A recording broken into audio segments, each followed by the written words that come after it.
Hello everyone, welcome back to Roobarb Shed. In this week's episode, we're going to take the gearbox out of George, we're going to dismantle it, we're going to scan it, we're going to 3D model it, we're going to find out what's wrong with it.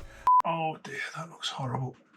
And then we're going to work out what we could do about it. All the 3D modelling is going to be available for my Patreons. That is going to be on the link below.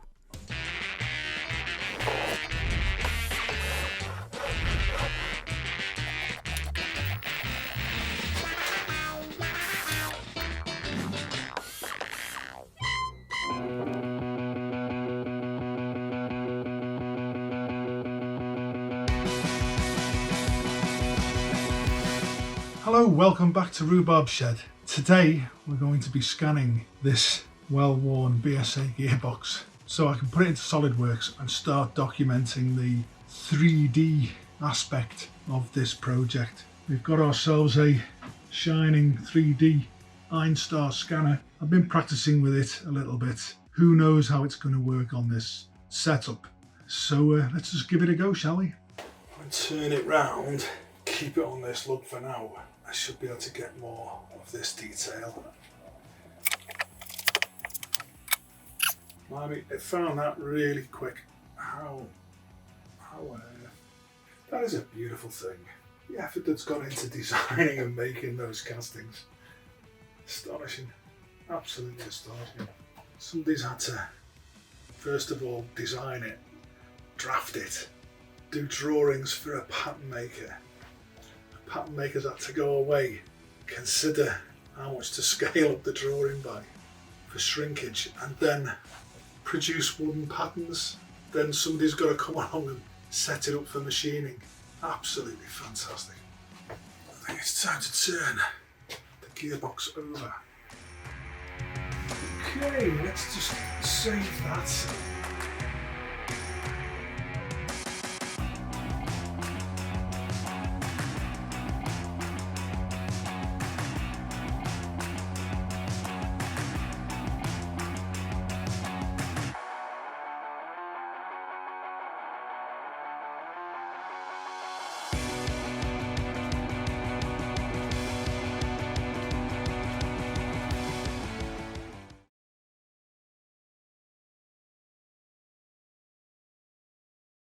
Number 54, the house with the bamboo door.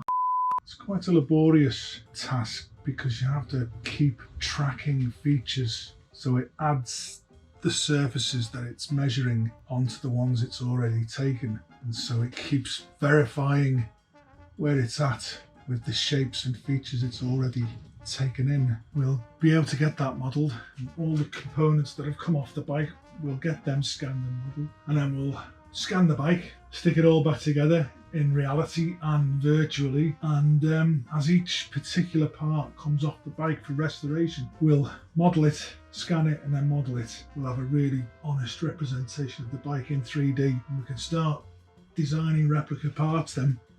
That'd be nice. Oh, look at this. Oh my giddy aunt. It's almost like the real thing is here. A few bits and pieces that haven't modelled very well, but I think I've got enough geometry there. Look at that. It's a thing of beauty, and you can really see how out of concentric this main shaft is. I think we're finished here. Thank you very much.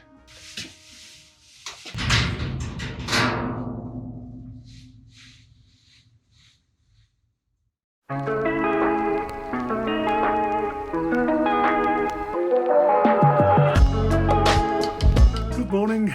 It's been a little while since we've got on with this project, but essentially here we are. It's a new year. Oh my god, I've got a lot of work to do. The one thing I am worried about is that you all think that I think that I'm an expert. This is as far from the truth as could possibly be mentioned. The big thing is, I'm nothing more than a hairy-arsed sheet metal worker who can weld. I don't even know my Whitworth spanners from my elbows. Look, there's a Whitworth spanner. But the main thing is, I'm having a go, alright? When you get in the comments to criticise me, just be gentle, will you please? I I think I need to get this moustache sorted out as well. Something like maybe this. Spread that out a bit. Anyway, let's get on with it. Could it be 3/8? No, it certainly couldn't. Can you believe this one? I have to measure the bolt head. Just select the spanner.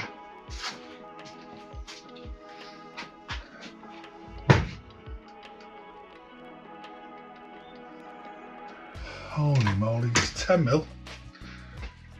No wonder I can't find a spanner to fit.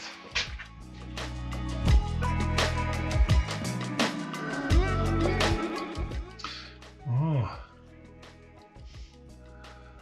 there's a film of fuzzy bronze on the inside of the gearbox. Let's have a look. Oh, that doesn't look good. No, that doesn't look good.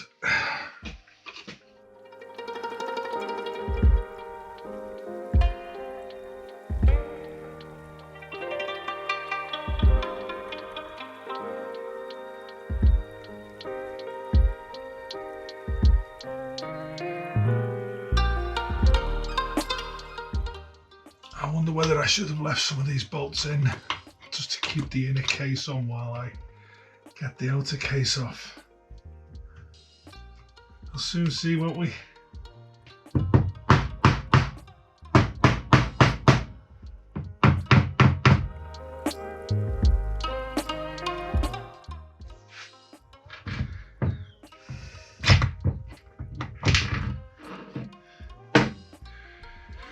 Okay, what have we got here?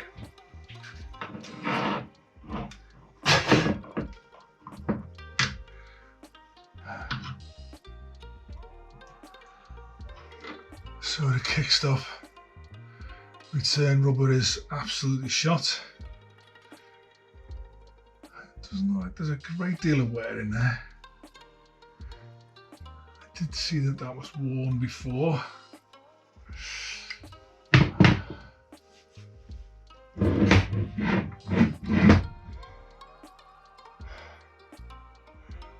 Eek.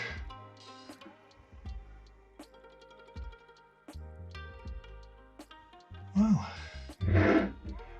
doesn't look too bad apart from the fact that that's disengaged. That's just me disassembling that. I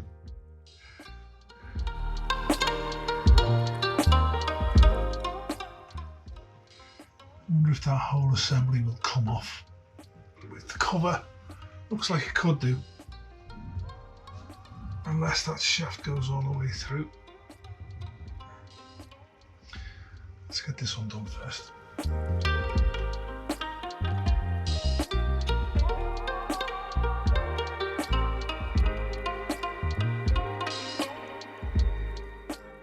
Workshop, whilst it's warm and it's cold and wet outside, and you can hear the rain dripping into your gutters and being fed away, not causing any harm.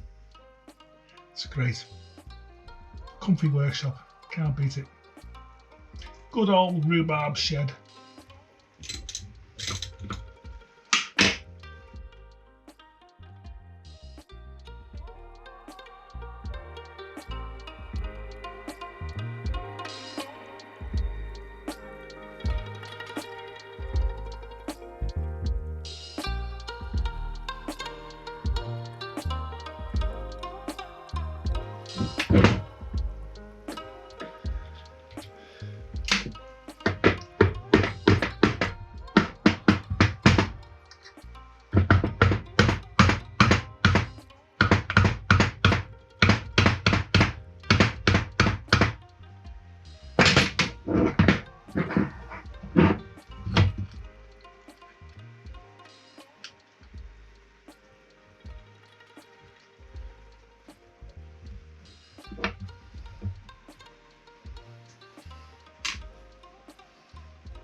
There's a fair bit of wear there.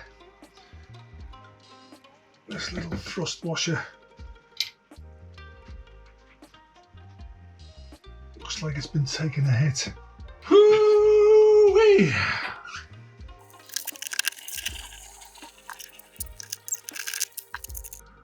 Okay, let's have a look at the damage, shall we? Let's see what we can see.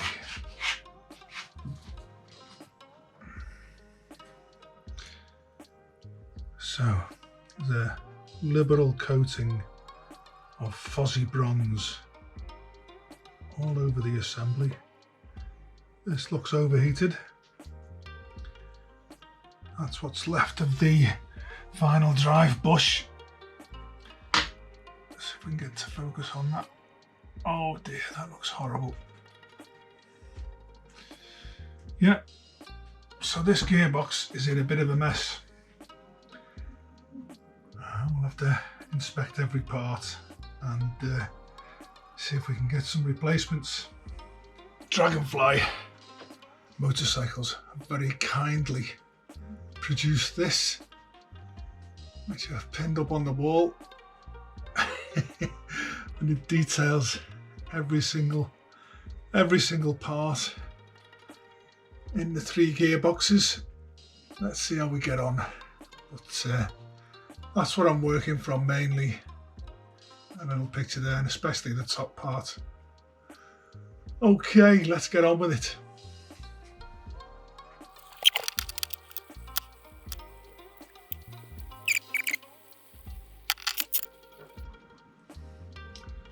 Well, the selector forks don't look too badly worn.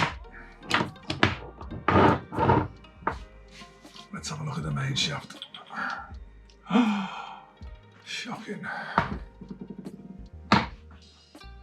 Oh, that's dreadful.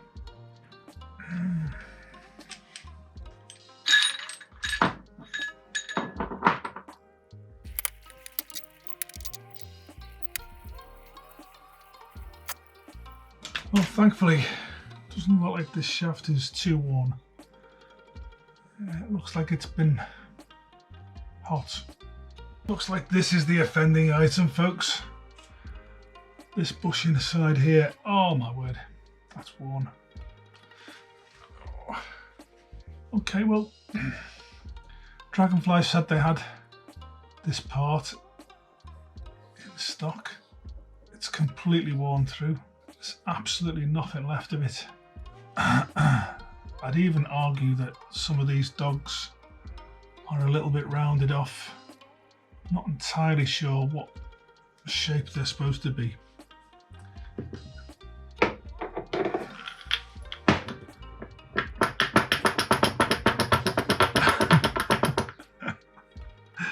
I'm sure that's excessive, wouldn't you agree? But the dogs themselves, they have a little ramp either side to help them drop in. I think the thing to do is get it cleaned up and let's have a really close look at what we can see. I do suspect damage on the dogs, I just don't know what to do about it.